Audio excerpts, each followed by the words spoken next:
This is Symbols 8, which means that we're 2/3 through the final phase of our first year. And in a traditional wisdom cycle, this was a time not for pressing ahead, but for beginning to relinquish the dynamic, to not go into the finish with some kind of huge, powered up expectation, but rather to taper off and to let the momentum take itself in a very special way, and that you already have turned around within yourself, and you're no longer looking to push ahead, but you're looking to remember. And so in ancient wisdom, memory was the beginning of an entirely different order of intelligence. Memory was, how was the phrase? Memory is the mother of the Muses. There are 9 Muses. That number 9 is a telling number. In integrals, where we work with nature and we work with existence and we work with the actions of this world, everything to do with this world, everything to do with the objectivity of the way in which bodies happen, the way in which experience is generated, the way in which the mind objectifies. All of that comes under the aegis of a pattern that seems to be, if not dominated, at least structured by 7s. So that natural orders very often have 7s. And though the heavenly bodies, there were 7 spheres, or 7 heavenly bodies. There was the sun and the moon and the 5 planets that were visible out to Saturn: Mercury, Venus, Mars, Jupiter, Saturn. And those 7 celestial bodies, 7 spheres, all of that nevertheless is earth-centered. And in the ancient wisdom, it was that, yes, there are 7 levels, 7 heavens. One could go to 7th heaven. But the earth itself made it 8. So that the earth, our life, our bodies, our minds, nature grounded the order of 7 into an 8, an octave, an octode. And that 8 was as far as earthly wisdom could go. It was as far as the mind in its symbolic summing up, in its symbolic indexing of the whole cycle of natural meaning and order could go. And yet there was something beyond that, that are even before our species, even before Homo sapiens sapiens, the forerunners to us in evolution, had presage of there was something beyond. Neanderthal burials on Mount Carmel in what is today Israel 200,000 years ago show the skeletons of the Neanderthals outlined with pollen seeds, so that the bodies were outlined with flowers. More than 100,000 years before our particular species evolved.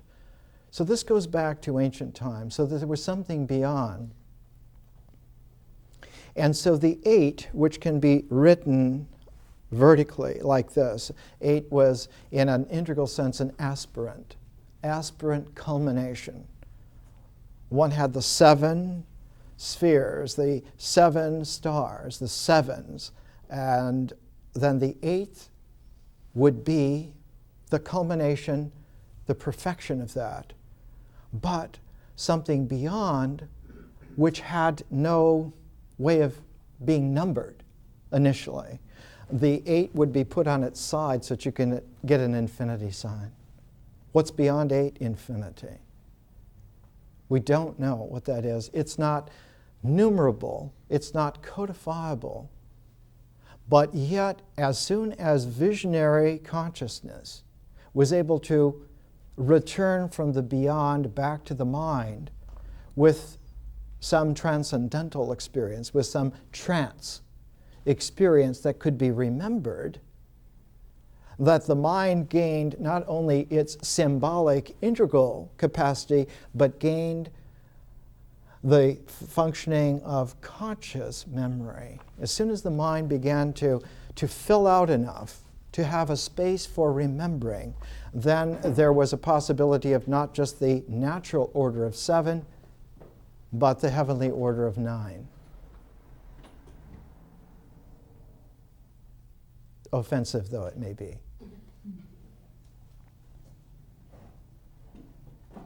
One gets used to the impoliteness of the 20th century, except that the 20th century is gone and this is the 21st century. There needs to be a little more etiquette for understanding. This is not easy to deliver. So that one found a different kind of wisdom in a 9-part quality. There was a 9th beyond the 8th. And who knew where that led? One of the texts that was found at the Nag Hammadi place in Egypt on the Nile River, buried hastily about 365 AD. Wisdom communities all up and down Egypt were suddenly subject to a royal decree from Rome that anyone caught reading these kinds of sacred books would be killed. The books would be burned, you would be killed, and everyone you associated with imprisoned. The reason for that is there was a Roman emperor, Julian. They called him Julian the Apostate. He turned rogue against the Roman Empire ethos and said there were no issues of pagans being anti-Christian, that they were before Christianity and they were just as holy and they should be worked in. And of course, he was killed within a couple of years. And the successors, who brought in a new Roman emperor, said anyone who reads this kind of wisdom literature will be killed. And so all that literature was buried hastily and found in 1945, about the same time that the Dead Sea Scrolls were found. And the Dead Sea Scrolls were also buried. But the Dead Sea Scrolls were not buried by the Romans. They were buried by the traditional Jewish orthodoxy that came out of the Council of Jamnia in 90 AD. Judaism, which had suffered mightily for several hundred years because of incursions into their freedom, because Hellenistic Judaism had developed into a cosmic vision of life.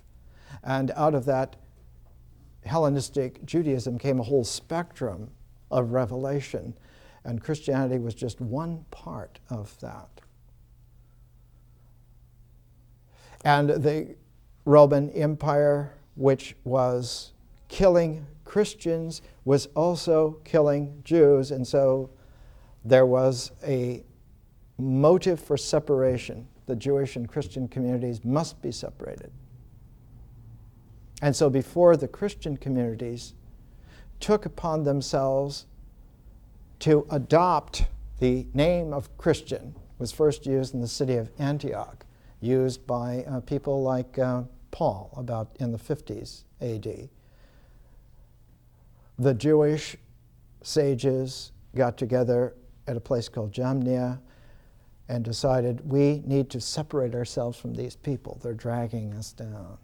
We need to emphasize that we are an ancient traditional people and that our Torah, our prophets, are way before the Christians and have nothing to do with them. And so at the Council of Jamnia, Rabbinic Judaism was born. And it was decided this will be the text of the Bible, and it will not change. And indeed, we have copies of, it's called the Masoretic text. And the Masoretic text of the Bible, that is, to Christians, the Old Testament, is exactly the same today as it was in 90 AD. Not one punctuation mark has been changed. It is exactly the same. The difficulty is that when one looks at the Old Testament, one finds that many of the books that were included in the Old Testament in Hellenistic Judaism are not included. Not at all. They're not talked about at all.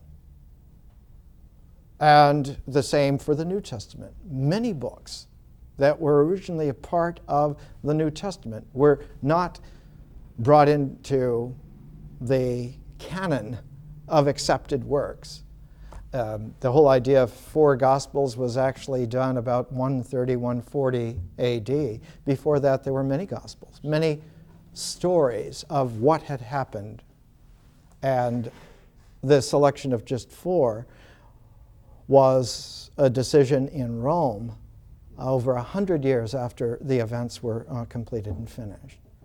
So both Judaism and Christianity formulated in a kind of an ossified, petrified way that we will not talk about these other things. So the Dead Sea Scrolls and the Gnostic materials of the Nag Hammadi were buried for different reasons at somewhat different times. The Dead Sea Scrolls were buried in the early 100s. After the defeat of Bar Saba in 132 AD, there was never again a Jewish military threat against any Roman rule in Palestine. And no one talked about the Dead Sea Scrolls for at least 700 years. The only Dead Sea Scrolls that were found at the time of Saadia Gaon, a great Jewish scholar who lived about 800 AD, 800 CE. And in Saadia's writings, one comes across certain writings that were found in clay jars down by the shore of the Dead Sea, and that the people who followed the vision of these scrolls were called people of the cave. People of the caves. And out of the Dead Sea Scrolls found about 800 AD, that material, that insight, was taken to the far end of the Mediterranean Sea for safekeeping, because anything left there in the Palestine of 800 was subject to the Muslim armies.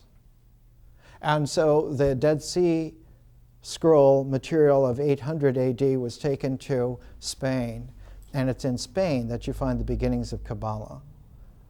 And the beginnings of Kabbalah are the beginnings of trying to factor in a 9-part heavenly understanding based on recognition of memory structures into the traditional order. The next time any Dead Sea Scrolls were found was 1945, exactly the same year, exactly at the same time as the Nag Hammadi Gnostic material. They were found exactly when World War II ended. They were found exactly at the time that the first atomic bombs went off. It was as if the earth opened up and not only sent flying saucers, but sent the Dead Sea Scrolls and the Gnostic material back into play. And all of that material for the last half century has languished in the hands of petty little academic mongrels. No one will get to see these until we have added our expertise to them, and they will read my edition. One of the Nag Hammadi writings has nothing to do with Gnosticism. It has to do with a high wisdom that wove itself into Hellenistic Judaism so tightly that it has to be given a different name. And the name that it's given in traditional wisdom history is Hermetic, the Hermetic tradition. And this book, that one of the books found, it was complete in the Nag Hammadi works, is a Hermetic text buried in 365 AD and never touched, never seen. No one knew it existed. And its title is The Eighth Reveals the Ninth. The Eighth reveals the Ninth. And what it says in there is that one learns after the 7 levels of this earth to keep quiet. And the 8th sphere is a sphere of silence. And when one gets used to, acclimated to, the vast silence of the 8th, one for the first time hears the transcendental voices of the heavenly choir singing in the 9th. Where does that come from? That comes from, here's a little book. This was published in London in 1907. The translator is a man named G.R.S. Mead. G.R.S. Mead. He was Madame Blavatsky's secretary. One of the really great so-called occult scholars of the late 1800s, early 1900s. This book is called The Mithraic Ritual. It's a translation of an ancient ritual from Mithraism, the Mithraic religion that was very successful in early Rome. One finds Roman Mithraic ruins all over. Here's a book on Mithraism in Ostia. Ostia was the seaport for Rome. And one finds these Mithraic temples all over the Roman Mediterranean world. It was the religion of the Roman legions, for instance, wherever they went. Here is from Mithraic Ritual, G.R.S. Mead's recounting the visions that now present themselves to the inner eye of the initiate are of so sublime a nature that he cannot hold himself steady, but is shaken, moved completely.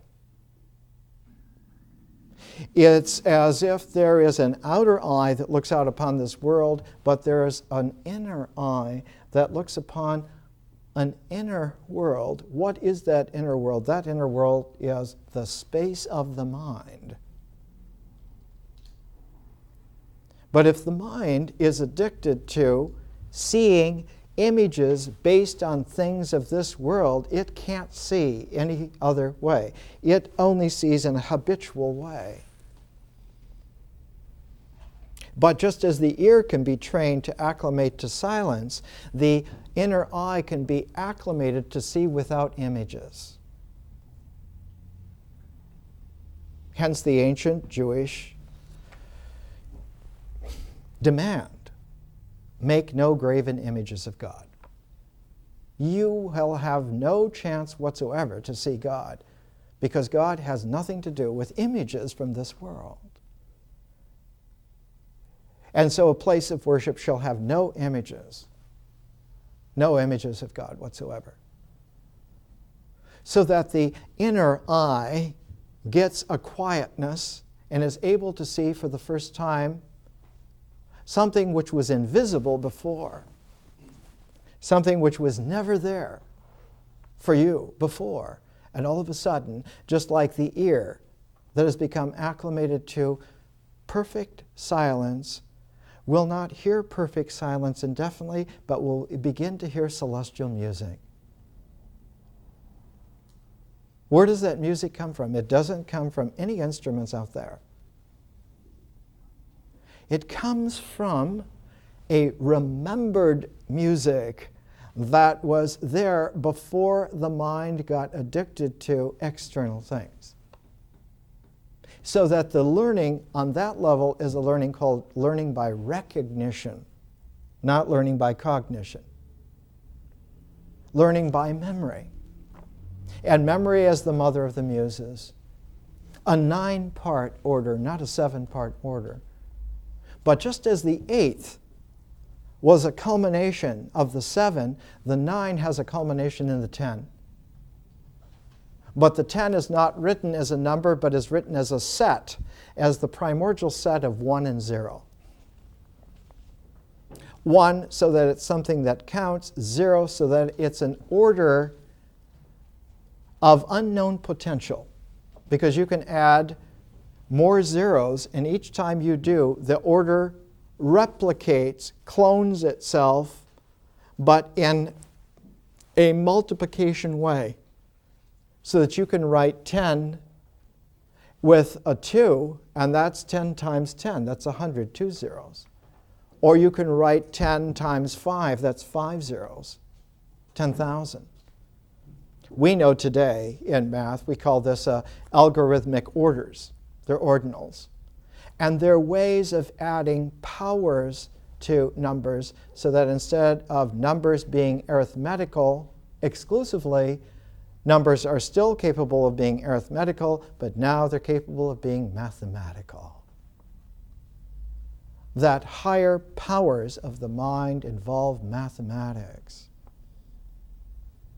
Hence the really sophisticated men and women who had minds that had been cleared out of false hearing, out of false seeing, were able to get the equanimity of the 8 and have that transformed to the infinity, and have that paired with the set of the 9 of visionary consciousness brought to its perfection with 10. And 10 is written 1 and 0 as a set.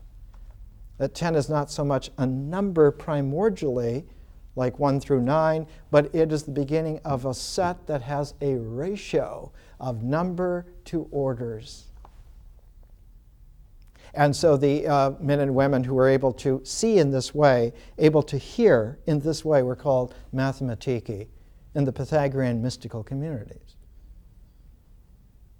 But you were enjoined to have 5 years of silence before you even began to expect to be able to hear or see anything. Because 2,500 years ago, it was very difficult. Because there wasn't enough space of mind. There wasn't enough power of memory on this planet for more than just a few rare individuals to be able to do this. And so men and women had to be taught patiently, don't champ at the bit. Don't get pushy about this, aggressive about this. Don't walk out on somebody giving wisdom when you'll never run across it again. Because it's rare. The Mithraic Ritual, tranquility and equilibrium, and with them the restored benignity, the benign, the kindness of the appearances, are obtained by the solemn invocation of silence. The supernal mother of all things and the spouse of the divine. That the silence was feminine. She is Sophia, she is the mother of wisdom. But she is not only the mother of wisdom, she's also the bride of wisdom. That for the earth bound, she's a mother. But for the conscious, she's a bride. Because there's a transformation. There is, in this literature that was found, this was something found before the Nag Hammadi and before the Dead Sea Scrolls. Back in the 1890s, a few things were surfacing and nobody knew where to put them. And there was a scholar, he was at the John Rylands Library, Manchester in England. And his name was Rendell Harris. And he made a translation and commentary on something called the Odes of Solomon. And no one knew in the 1890s where to put this. Here is the 13th Ode of Solomon, written about 50 AD, about 50 CE. About 14 years after the crucifixion of Jesus. But written not by Christians, written by Hellenistic Jews who were still in a cosmic tenth understanding of God. Behold, the Lord is our mirror. Open your eyes and see them in him, and learn the manner of your face, and then announce praises to his Spirit. And wipe the paint from your face, and love his holiness, and put it on. Then you will be unblemished at all times with him. Hallelujah. The Hellenistic Jewish ending of a prayer, of a hymn, is not amen as closure, but hallelujah as an opening. It opens up for the rest. What? The rest of your life, the rest of the cosmos. It opens out. It's a differential greeting that this is a joyous thing. Hallelujah. So this whole quality in Hellenistic Judaism is that there is a spiritual joy. There's not a closing of perfection so that it stays here on this earth, but that it instead opens into the divine fields of invitation, that heaven beckons us. Why? Because it is God's house and because we inherit that house. In the one of the great Hellenistic Jewish documents that was preserved in the New Testament because they thought it was written by St. Paul and they dared not throw it out, the Epistle to the Hebrews, certainly not written by St. Paul. In fact, the first time in late Renaissance reading, when Erasmus did his edition of the Greek Bible, he was the first person in Europe for hundreds and hundreds of years who could read Greek well enough to tell style, personal style. And he showed that this epistle to the Hebrews in the New Testament is not by St. Paul at all. It's not even the same kind of language or writing. That if you look to see what kind of Greek is this, you find it's the kind of Greek that Philo of Alexandria used. It was written in Alexandria. It was written with a very cultivated, urbane quality of using Greek, but to use Greek not in a Greek document, but in a Hebrew document.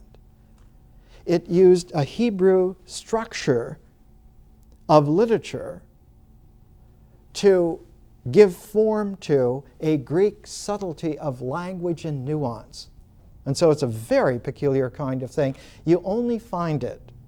It's called today, because of the Christian scholars that first used it, it's called New Testament Greek. It's the kind of Greek that St. John used to write his gospel. It's the kind of Greek that's used to write the book of Revelation. So that the book of Revelation and the Gospel of St. John are the same kind of Greek used in the Epistle to the Hebrews. A friend of Erasmus named Martin Luther was the first to identify. He was a scholar. He wanted to know, since we're not going to be just in this kind of deadened tradition, since we can find out about things, who wrote the Epistle to the Hebrews? And he came out with the right identification more than 500 years ago. It was written by a man named Apollos of Alexandria. And it was written about the same time that the Ode of Solomon was written, about 50 AD, 40, 50 AD, in that decade, written in Alexandria. And that the Alexandrian Greek of the Epistle to the Hebrews, the Greek of St. John's Apocalypse and Gospel are also written in an Alexandrian Greek, very refined. It's the same Greek that Philo of Alexandria uses, Philo Judaeus, Philo the Jew, so that a Jewish literate writer is using the same rare kind of cultivated Greek and Hebrew forms, as the writer of the Epistle to the Hebrews, as St. John, who was very much a Hellenistic Jew genius. And it's the same writing that you find in the Hermetic writings. The classic, they call it the Corpus Hermeticum, the body of Hermetic writings, written down about 90 A.D., the same time as the Council of Jamnia. In Jamnia, in Syria, there was a decision in Alexandria to write down the Hermetic writings. So that Rabbinical Judaism begins exactly the same year that the Hermetic writings are committed to writing for the first time. Before that, they were never put into writing because they were only to be delivered after you had gone through the discipline of gaining your silence, of gaining your no-image mind, because these Hermetic writings were meant to evoke from you the remembrance of things divine. And they were written in dialogue form, because the dialogue form was a way of showing how polarities which cinch matter together, that polarities, when there's a transform brought into play with them, polarities do something that they never do in nature. They exchange. They have a reciprocity between them, so that a part of this polarity goes into this one and a part of this polarity goes into the other one, and you get the classic symbol that the Taoist symbol, the Tai Chi, shows. So that you get what was called in the 800s in Mahayana Buddhism, Shantideva, writing about the same time as Satyagyan, writing about the sect of the cave. Shantideva, living in northern India, he said the most secret thing of a Mahayana bodhisattva is to teach the secret exchange of selves. That the classic Buddhist no self didn't mean that there was nothing going on. It meant that nothing worldly any longer recorded, but that only leaves it completely open, so that whatever is real beyond the limitations of polarized matter and habitualized mentality will naturally come into play. And that those forms are not from material, and they're not from habitual mental, but that they're eternal forms, that they always have been, they never are not. And so eternal forms come into play, and one learns to see eternally. One learns to hear eternally. And it's different. It's not something to walk out on and go, who knows where? Where is there to go from eternity? So there's a quality of deep penetration that one cannot follow all the way. There's an etiquette of letting it be, letting it simmer, letting it just mature. And that its maturation is not something to grab or to have or to possess or to hope for, or somebody else can give it to you, but rather it's an equanimity that in this silence, something else comes up, and that the voice of man changes. When man can speak with an eternal voice, when he knows how to speak the word, then nature transforms in accordance with how that is said. Because it is a kind of a mix that will accept that kind of direction. That kind of fiat by spiritual voice, because one then speaks eternity. One speaks in the orders of the 10th. One speaks with the memory which is exchanged with a function that was there in the natural order, in the integral order, and that function was imagination. So that memory and imagination exchange functions. And memory comes into play in nature and imagination comes into play in consciousness. And so one gets something else. All of these things were guessed at 200 years ago when William Blake was illustrating the book of Job. He knew nothing at all about these things. No one knew anything at all about them. The traditional learning of Rabbinic Judaism is that while one cannot change the text, the Masoretic text must not be changed, nothing must be added, nothing must be taken away.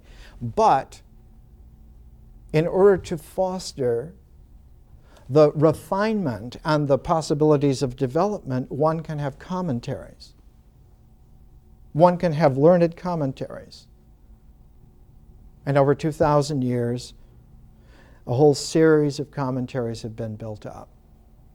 And the rabbinic learning is to learn the whole history, the whole development of commentaries. And the first commentaries are called targums.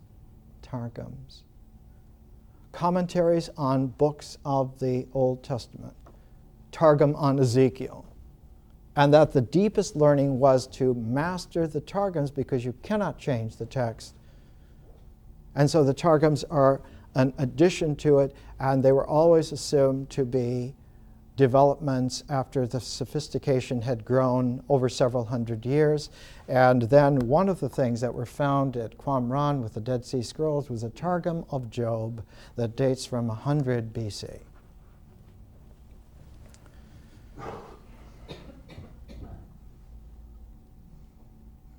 It's all linked up with the book of Daniel, as we talked about before. And one has to understand that there is something so magnificently brilliant. Who is in the 2nd century BC able to command the sophistication of language so that one could write such a thing? And why would you write such a thing? And why would it be? This was out of cave number 11. We date it archaeologically as Grotto 11 of Qumran.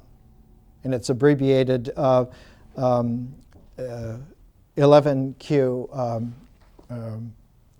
to show that it's from Qumran, this Targum on Job. Buried there, not dug up for 2,000 years.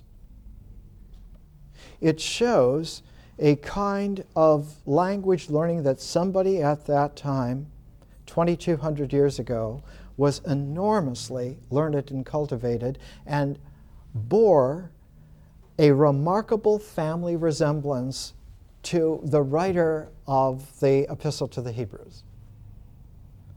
That when one looks at the Epistle to the Hebrews written about 45 AD, you can see that sophisticated Alexandrian Greek was used to fill out an ancient Hebrew form where all of the parts of the form work together to make 12 phases of revelation come to not the 12th phase, but that the 12th phase reflected back so that you saw the gestalt of the whole.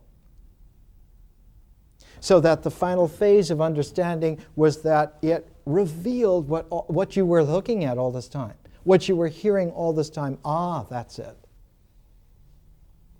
And in the Epistle to the Hebrews, Apollos of Alexandria, writing before there were Christians, writing about Jesus as a Hellenistic Jew, says the telling phrase, and by the way, the paragraph in which it occurs, he says, we have here in Alexandria a cloud of witnesses who knew him. There are thousands of people who knew him here in Alexandria. A cloud of witnesses. We know perfectly well because we talk with these people every day. The poignant trigger phrase in that whole gestalt-making recognition, we heard him say, "Why do you worship angels? For angels are only messengers of God. Whereas men and women like us, we are the children. we inherit the estate. The angels just work here. So why are you groveling before angelic powers, hierarchies, all built on mental metaphysics, when you can discover your own true eternal patrimony, your own true mother and father? Why would you not do this? Only because you simply don't know, and no one has ever taken the time to stop you from your pell-mell waterbug activity on the surface of things, on the surface of existence, on the surface of a mind that's heavily brutalized by addictions to mentality, and just relaxed into the equanimity where the silence comes down and says, not shh, but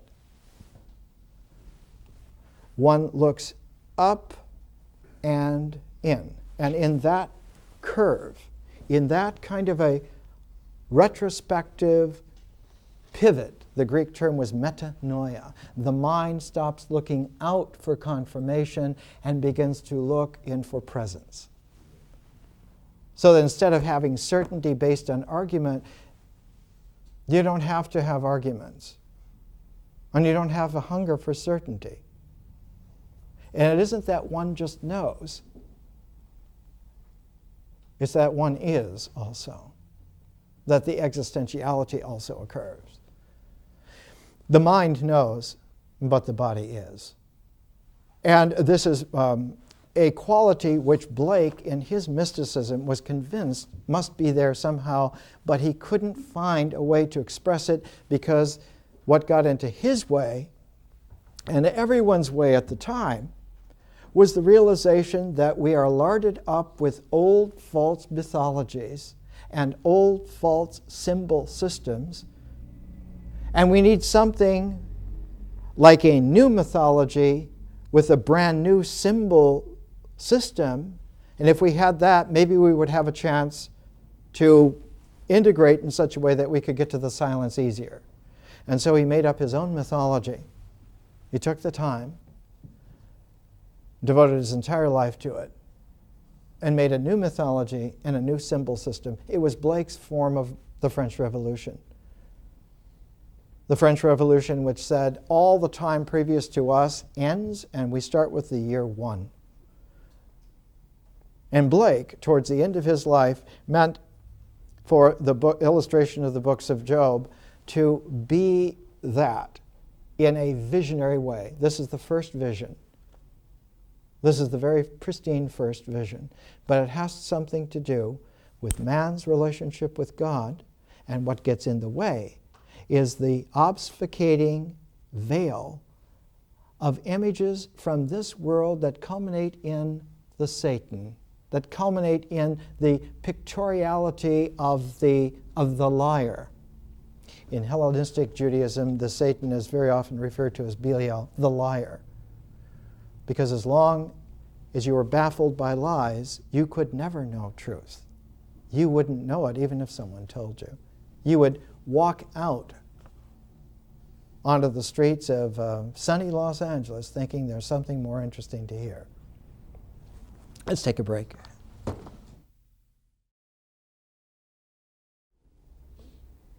In Jewish mysticism, you find something in Ezekiel that you didn't find before. And that is the sense that there is a way of ascent which is unusual. And that way of ascent is by chariot. That one ascends to the throne of God in a chariot, a divine chariot. You're able to go, the phrase is chariots of fire. People like Eric von Daniken and so forth have made a lot out of the UFOs in Ezekiel. Wheels within the wheels, way up in the sky. Chariots of fire, rocket ships, spaceships that ascend into heaven and carry man home, that sort of thing. Interesting as that is, it's also interesting to see that chariots are a cultural indicator because there were no chariots in ancient Israel, in Palestine. There were no chariots in Egypt either until a very certain date. Here, in one of the early 20th century classic History of Egypt, James Henry Breasted, he shows a photograph. It was the first time that a textbook carried a photograph. Facing page 234, a chariot of the empire. It's the first time that chariots were used in Egypt. Those chariots were not native to Egypt. Those chariots were brought by a people called the Hyksos, who came from the Lake Van region, what's today Armenia and eastern Turkey. And the Hyksos came into Egypt and were there for several hundred years, and they brought the first chariots. And the first pharaoh to use a chariot as a military weapon for himself was Ahmose I, and this is about the late 1500s BC. But about 100 years later, the chariot, instead of being a military weapon of sophisticated foreigners, brought into play as an Egyptian weapon, and it led to the spread of Egyptian power way beyond where Egypt had always had its power base along the Nile. Egyptian forces became very strong, and they took over many regions, reorganized their military. It was like adding tanks to infantry. But 100 years after Ahmose, the chariot became the symbol of the power of man's ability to go to higher orders of things.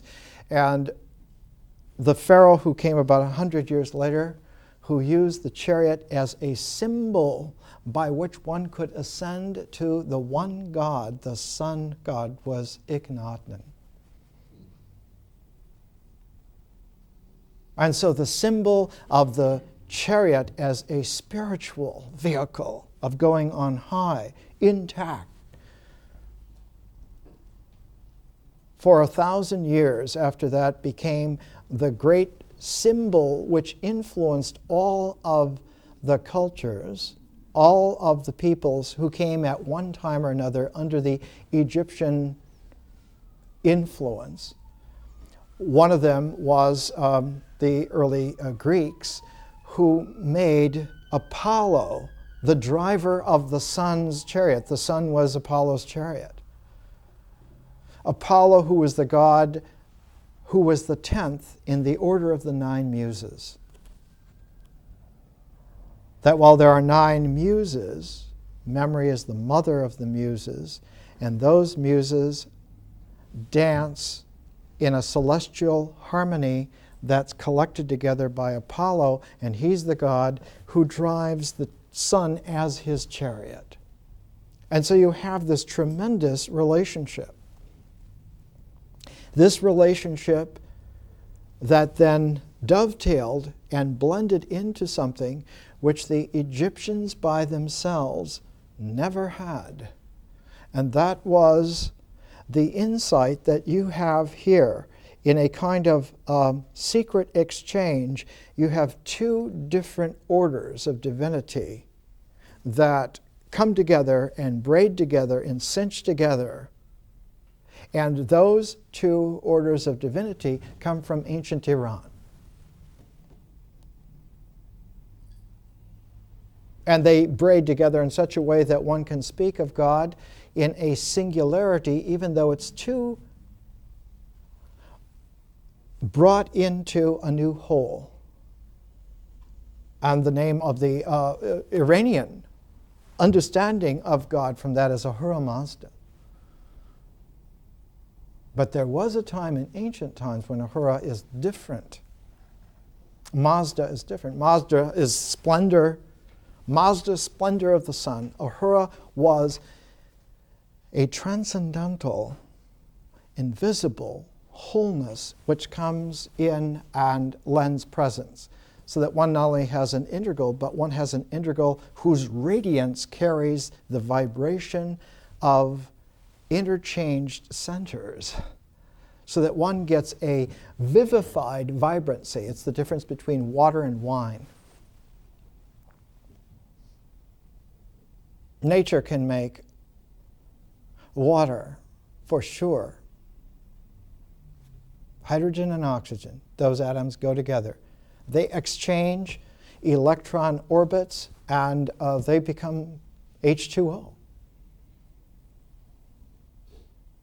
But water to become wine has to undergo a transformation. And while there are natural fermentations that go on, the best wines are made when man enters into the process, learns how the natural fermentation process can be improved, can be bettered, can be refined, so that one comes out not just with fermentation, but one comes out with distillation. And distillation is an alchemical process. It means that you have changed something so that it no longer occurs in nature, but it occurs in a higher order. The Arab word alcohol means a water which has become fired with a spirit. It is now something different. It's a distillation, and it is an essence. It's an essentiality that was hidden as a potential in the water and now has been brought out by the art of alchemy. The ancient name for Egypt was Chem. Alchemy means of the ancient land of Chem, because this quality of transformation was brought into focus there, not originated there. Originated in two areas that were completely disparate and distinct at first, because civilization didn't start in Egypt until about 3000 BC, 5,000 years ago. It's a long time ago. But there were two places that are twice as old as Egypt. They were 5,000 years old when the first dynasty of Egypt came into play, 3000 BC. And those two places were the Zagros Mountains of Iran, on the border between Iran and Iraq, and the city of Jericho. The Jericho, just down from Jerusalem, just down towards the Jordan River. Because Jericho and those communities like Tara Tepe and the Zagros Mountains had the ability to tame plants. They had agriculture about 10,000 years ago. And the development of domesticated grains very easily lends itself to distilling grains into alcohols, into the idea that you select from nature and you come up with a product. Man comes up with something that his consciousness interweaves with the process of nature, and you get something that lends itself to transformation. That agricultural products are not like natural grasses, but bread wheat is something which particularly lends itself to man's capacity to transform it.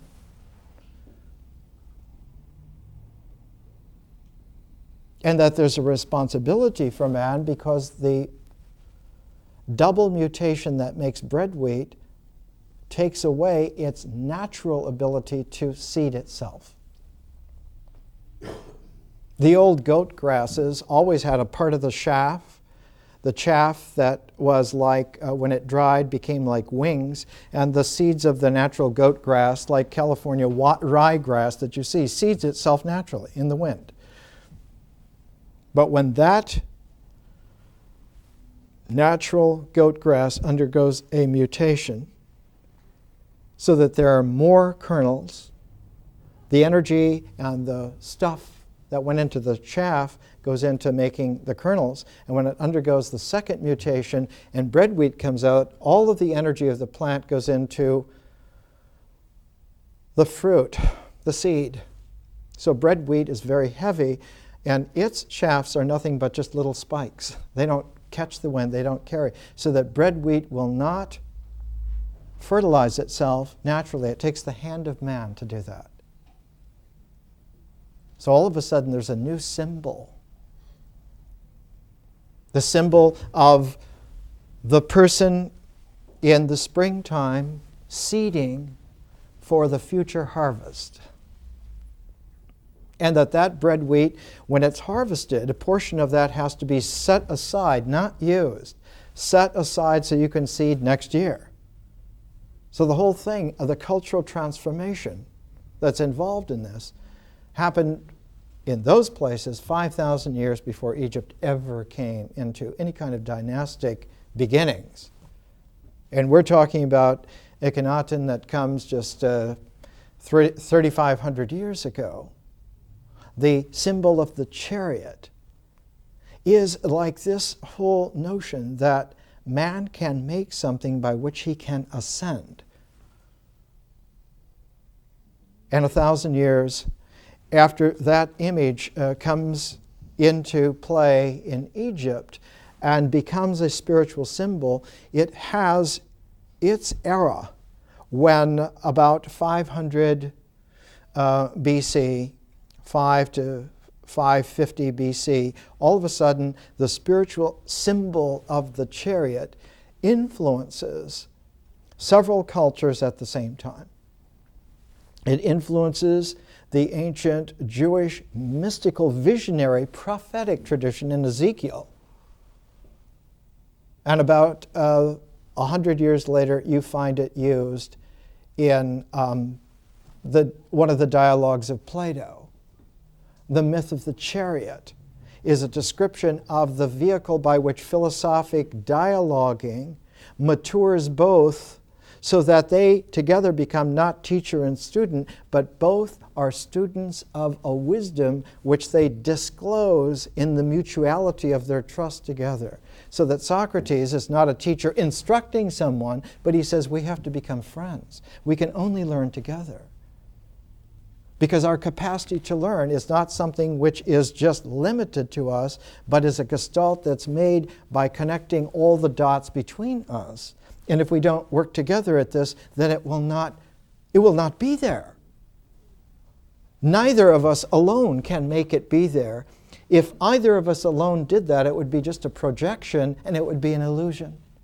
Beautiful illusion. Big deal. But if we knit together, if we learn to weave our language together, learn to weave our equanimity together, then together we establish something, a field of transformation where the higher forms, the differential forms, come into actual being, come into actual play. And so that learning is a cooperative effort, and that learning is essentially the establishment of a community of learning. It's not about a teacher who's smart and students who should pay attention. That's not it at all. That's like what they used to say in acting, the Victorian stage model. It's nothing at all. Learning is deeper than theater and the round. As Socrates said, it is that it's on a level of love. Lovers of wisdom. Philosophers are those who together make that love of wisdom, and out of that love of wisdom comes the fertility for all participants.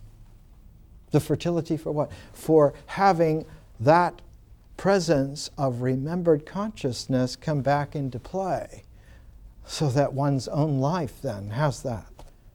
And that something from one's own life is exchanged with that and registers there also. So you find that ascent of the divine fiery chariot. You find it there in Ezekiel. You find it in the Katha Upanishad, written in India about the same time as Ezekiel. You find it as the central symbol in the Bhagavad Gita. Arjuna and Krishna. Krishna is the chariot driver for Arjuna. The whole Bhagavad Gita takes place in a chariot, in the middle of Kurukshetra, the battlefield outside of Old Delhi. It's still there. Indians will never build on it. You cannot buy that land. You can't put up anything. It's always left open because this is the place where in India, like in the Jewish tradition with Ezekiel, the vision of what was real, when men learn to participate in the community of the divine, actually happens, and one gets a different history. One gets a history that's no longer purely natural, but one gets a supernatural remembrance of eternity affecting the history, so that's different. It becomes instead a distilled liqueur of meaning, and not just a harvest from nature, but something which man makes by his conscious participation with it. History becomes an art. And so after Ezekiel in the Jewish tradition, there is a sudden realization that there's an alchemy about history also. And this involves all kinds of things which come to play, especially in the book of Daniel and the book of Job. They're Hekaloth. They're divine inspired wisdom literature that does what? Shows how transformation works. And generally that transformation works because of a cooperation of men and women together. Together they make it.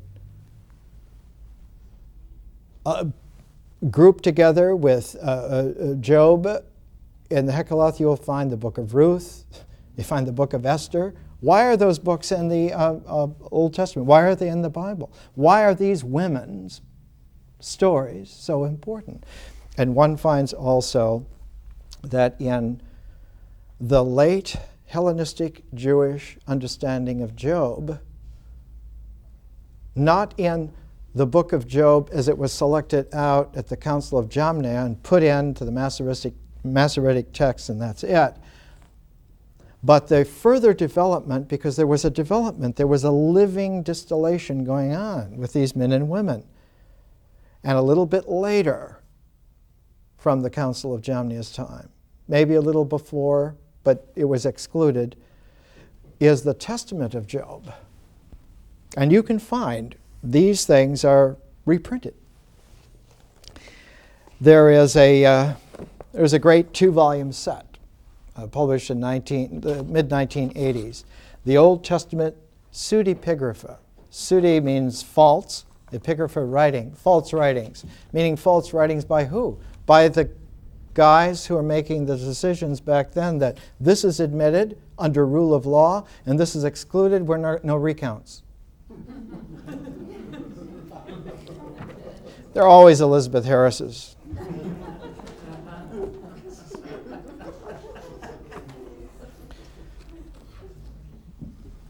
But the reality is that there are always men and women who understand. Who say that these laws, are they made for other laws? No, they're made for us, and we make them.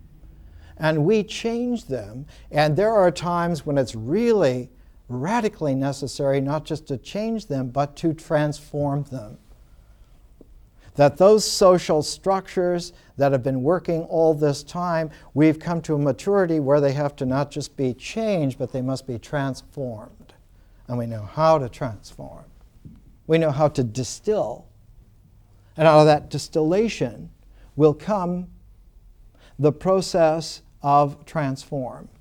And one finds a very interesting thing in the Testament of Job. The very end of the Testament of Job, the little later Hellenistic Jewish version of the Testament of Job, Job, when he receives everything back from God, he has 10 children. He has 7 sons and 3 daughters.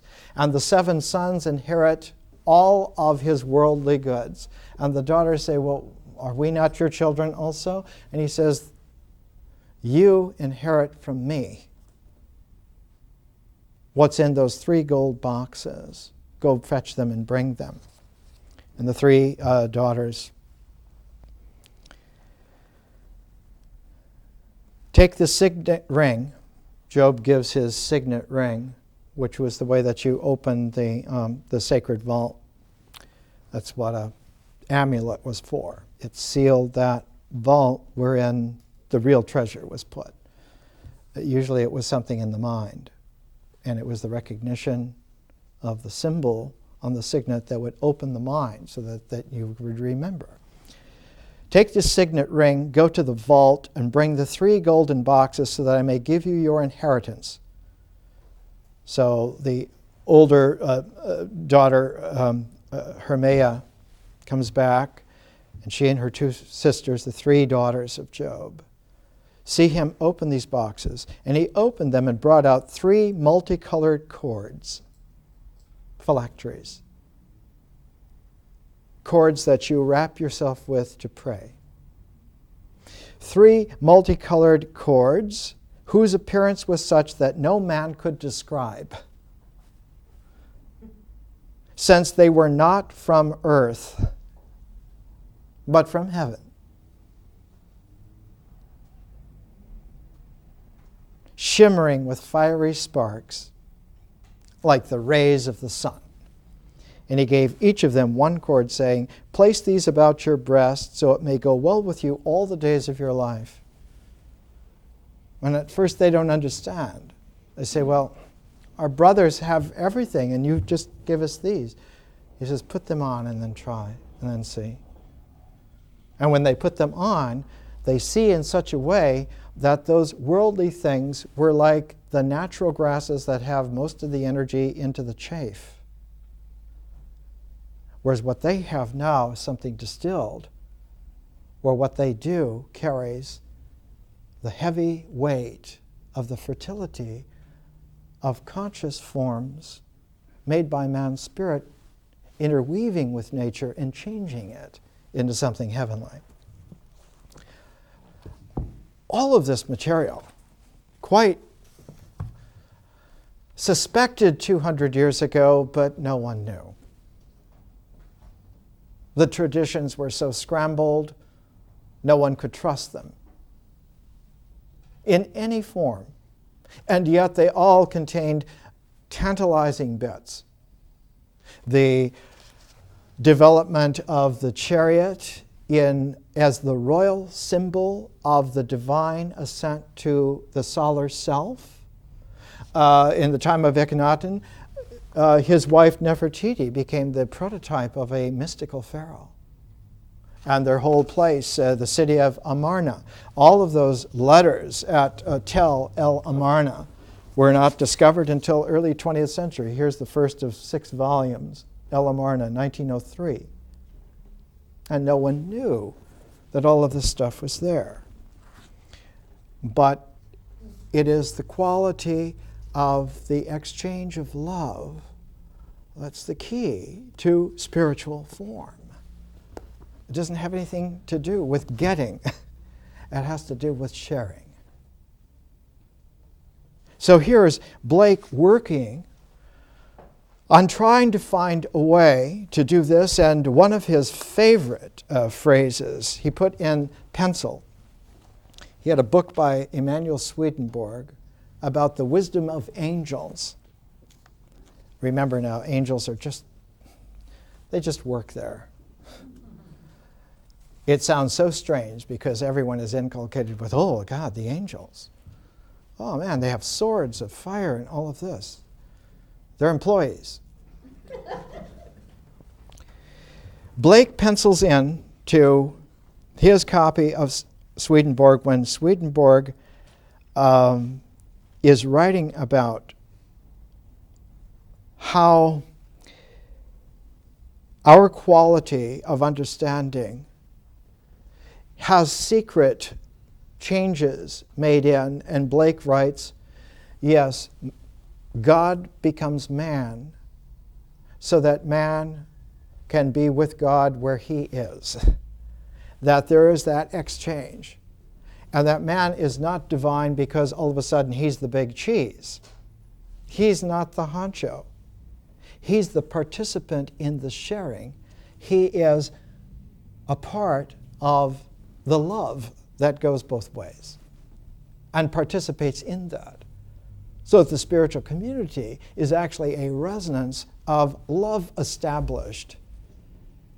And if that community is not established, then that resonance that appears to be love is actually some form of a projected ego, which is catastrophically fertile. And yet, there would be a sore situation if there were no reality for spiritual forms on earth, unless there's somebody mature enough to carry it and be the conduit and help guide the communities to make that. Sometimes that's necessary. But generally, the universe, the cosmos, is already prepared for that, because resonant with recognition is something that occurs before it happens. Recognition is after it happens and you remember it. And what's paired with that is precognition, which happens before it happens, which is a mystery if you're trying to look at things in cause and effect. Materiality. But the fact is, it's like the pebble in the pool. The ripples go forwards and backwards. The future and the past are always in the same waves of actuality, all in the same harmonics. So that as one learns to remember from the going into the future waves, there are precognition possibilities before the events even happen. And that's the roots of prophecy. So that memory and prophecy are linked together. They're on the same ridges of resonance. They're on the same vibration. They carry the same energy.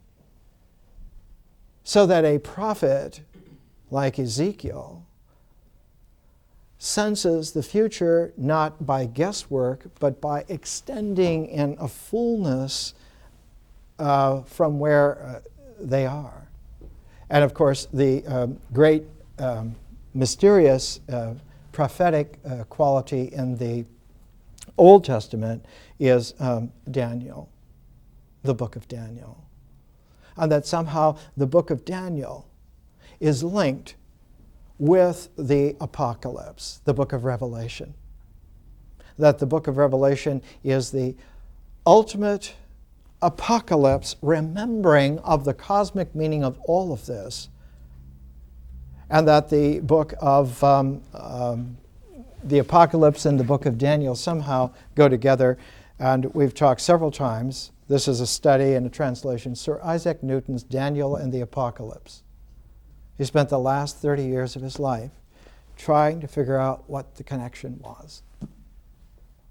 And he felt that since he had integral and differential calculus, that he could find a way to put these together. And indeed, one can approach it that way, but you always end up, from the Newtonian side, with a conundrum. And it has something to do with thermodynamics. It has something to do with heat.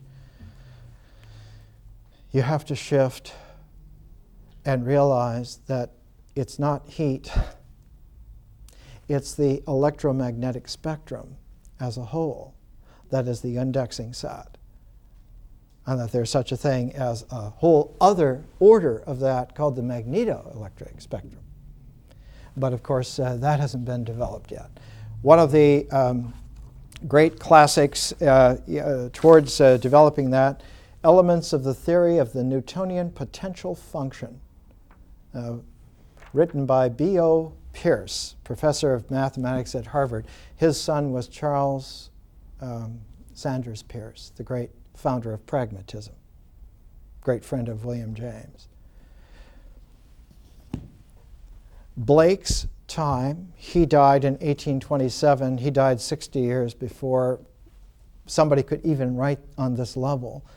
And this level was made possible because of the equations of electromagnetic, putting electricity and magnetism together by James Clerk Maxwell.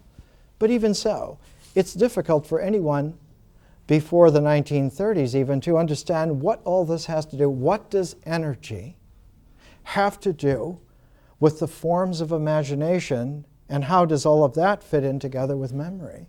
And why then should the ecology of all this together give us a revelation of God?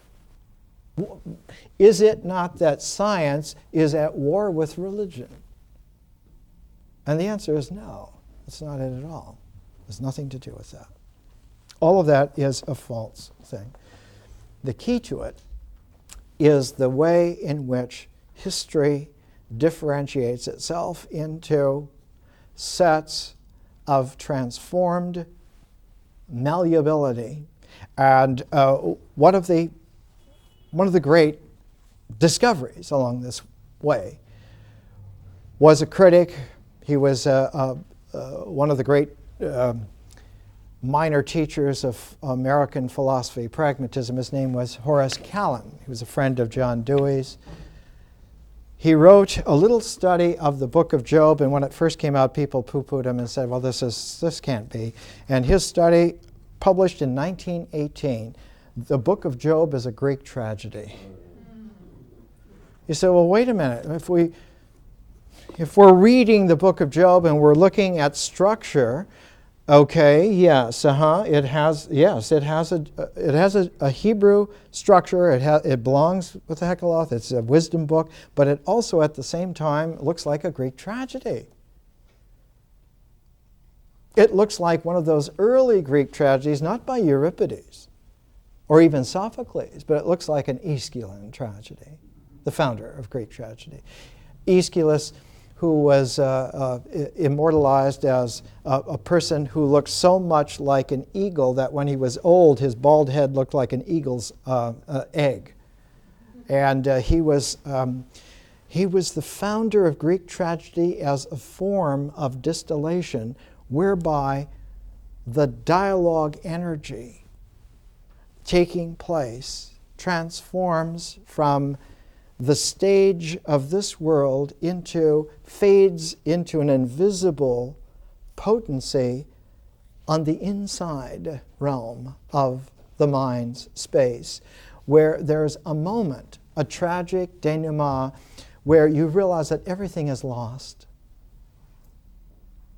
Lost so completely that you never had a chance to not lose it all. The devastating thing about a Greek tragedy is not that you lose something. It's not that Oedipus marries his mother. It's that he tried everything not to do that. And even though he was accomplishing everything, he still did that. What in the hell is going on? And that's the point. That there's something damnable in man's inability to bring perfection into the spiritual realm. He always messes it up. He never can do it, even though he tries mightily, and the tragedy is that he keeps trying to do it his way. And he can't do it his way, because his way is dependent upon an isolated individualism that doesn't work on those levels at all. Wallace Stevens, in one of his poems, says, "These are the metal heroes that time granulates." That the ego realm granulates in face of the hurricane of cosmic consciousness. Even in the Bardo Thodol, the Tibetan Book of the Dead, the very first thing is that you have a very nice time after you die, and after a couple of days, those transcendental winds begin to blow, and what do? They scatter the worldly self to the wind. So that there is a quality in here. Blake, in his realization that Job was essential, left the book of Daniel alone. When we look at the book of Job, we see that there's such a thing as the Testament of Job, and we see that there are antecedents. There are antecedents to Job, that the story of Job goes back a long way, and one of the first things is in these Tel Amarna documents that were unearthed about Akhenaten's time, the time of the chariot symbol coming into play in Egypt as a spiritual symbol. we find a letter, letter number 256, that alludes to Job as a prince of a land, and how he was the one who asked for an audience before the Lord personally, so that he could have a dialogue personally with the Lord. And we know from archaeology now, this is from a large compendia published by Princeton, Ancient Near Eastern Text relating to the Old Testament, that the origins go back to several thousand years, even before that there's a Sumerian wisdom text, on man and his God, a Sumerian variation of the Job motif. It goes back into Sumerian times at 3000 BC, 4000 BC. So that the theme is ancient, ancient, ancient, ancient. That there is such a thing as taking an ancient theme and understanding that at some time it went through a huge transform and distillation, but that both those events were in the far distant past, but that you have a crisis at the present, which is so deeply rooted that one has to go back to this earlier transform and to the earlier origins of it to carry it through. That's like a double distillation. And the book of Job in the Old Testament is such a thing. The author of it was enormously learned, unbelievably learned, and capable of using language in such a way that it was as sophisticated as if it were a classical Greek tragedy. Mastered the language forms, and you might know that how you learn language configures the way the brain works. The neuronal patterns of the brain are configured by language. You learn different languages, different areas of the brain are where the gestalt-making focus would be. Japanese language is a little bit further back and lower than it would be for the English language. But it takes a mastery of language on the level of not just symbolism, but of transformational operators, of symbols that work not just to preserve meaning and index orders by integration, but carry the ability to open up unknown, undiscovered, as yet unsuspected invisibilities so that they come into play. And one learns to see in a way without looking. One learns to hear in a way without listening. And on that level, the recognition is instantaneous. It doesn't take place in time.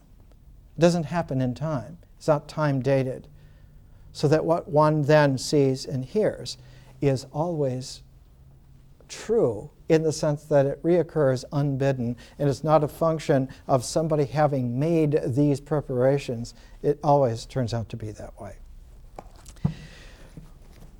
We're going to go next week from Blake and from our philosopher, Suzanne Langer. We're going to go to two of the most strange books in world history. In ancient times, the perfecter of the Greek language form that Greek tragedy transformed into. Greek tragedy transformed into Plato's dialogues. And the last greatest Plato's dialogue was called the Timaeus. And the Timaeus is about how the process of transformation itself can undergo transformation. So that you can learn not just to transform something, but you can transform transformation itself, which leads not to a new vision of things, but leads to a new cosmos. A cosmos that never was before, and only is now because a community did it. And that reality is such that it responds to our prayers. And if we pray together in that right way, that possibility comes into play, even though it was never real before. Plato's Timaeus is going to be paired with W.B. Yeats's last great book called A Vision. Yeats, who schooled himself young on Blake, came to understand that there's something in the development of precognition that reoccurs on the other side of the transform as recognition. And while Plato's theory of recognition, learning by remembering, Blake wanted to find a way which he could learn by precognition. That the forms of the real were there in precognition as well as in recognition. Blake, though he was a natural mind reader, he had psychic abilities unlike almost anybody of the time. But the person who had greater psychic abilities than him was the woman that he married, his wife. And so Blake, towards the end of his life, spent years taking the automatic writing of his wife, Georgie, and trying to tease out of her precognitions the universal structure of what Plato had found in recognition. And Blake was a kind of stubborn, Irish, political poet saint. He just never would give up, and finally pulled it off and stunned the world. That out of a suitcase full of automatic writings by a woman who was supposed to just be fashionable and nothing in particular, he drew a cosmic universal philosophy that dovetails with Plato's Timaeus perfectly and proves his point. We'll look at that next week and for about the next month. Thanks.